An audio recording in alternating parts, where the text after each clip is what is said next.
Now let's get the latest on the situation in Egypt. Reports this morning that at least 7 people have been killed after the army raided a sit-in staged by supporters of the ousted President Mohammed Morsi in Cairo. One eyewitness from the Muslim Brotherhood told the BBC that the army used live ammunition to disperse the crowds.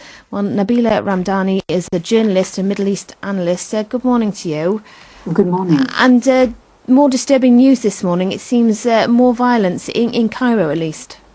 Well, absolutely. And what it shows is that the backlash against the military coup against the democratically elected president continues with, two deeply entrenched camps. On the one hand, the Muslim Brotherhood and their supporters who are calling to reinstate the president and calling for the people's legitimacy to be reinstated.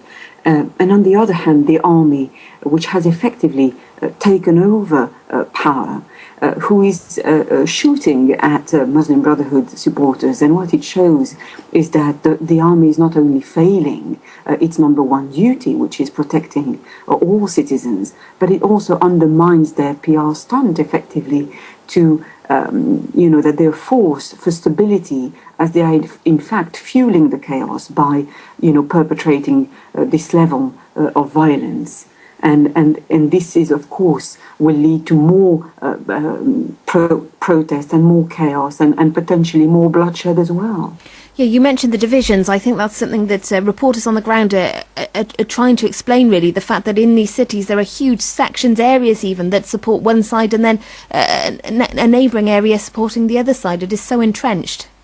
Yes, absolutely. And what the opposition is at the moment is not only, it's pitting. We not only have Muslim Brotherhood supporters against the military, but also Muslim Brotherhood supporters who are facing, the opposition to them, effectively liberals, left-wing people, young people who felt they were excluded under President Morsi's presidency and who are calling for the restoration of the revolution.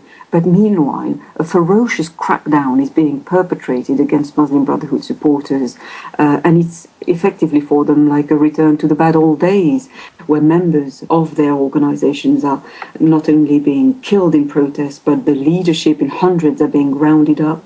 The Muslim Brotherhood itself is threatened to be dissolved, and the Freedom and Justice Party's headquarters have been stormed by the authorities and indeed shut down. So it's a very grim scenario for them. And what about the political situation specifically? Because there seems to be some confusion over whether or not there has been an appointment of an interim Prime Minister.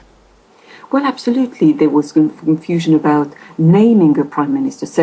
A couple of names were put forward. The former UN Director General of the nuclear watchdog, Mohammed al-Baradei, was suggested yesterday, but there was no consensus around him. But I think that regardless of the intricacies of who is going to join this interim government and who is going to lead this interim government as Prime Minister, what this situation reveals is that the army is asserting its position as a political kingmaker again, and it wants to deliver effectively a ready-made government of technocrats.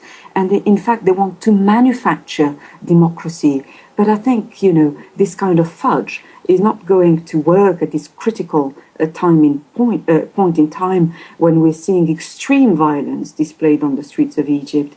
And I think this kind of interim government, especially following the success of the Muslim Brotherhood at last year's elections, will not going to be acceptable, not only to the extremists we already heard from Al-Nur party, for example, the rejection of the Prime Minister put forward, but also more crucially, it will be rejected by Democrats who do not want to see democracy imposed on them effectively. Okay, and Nabila, good to speak to you. That was Nabila Ramdani there, a journalist and Middle East analyst.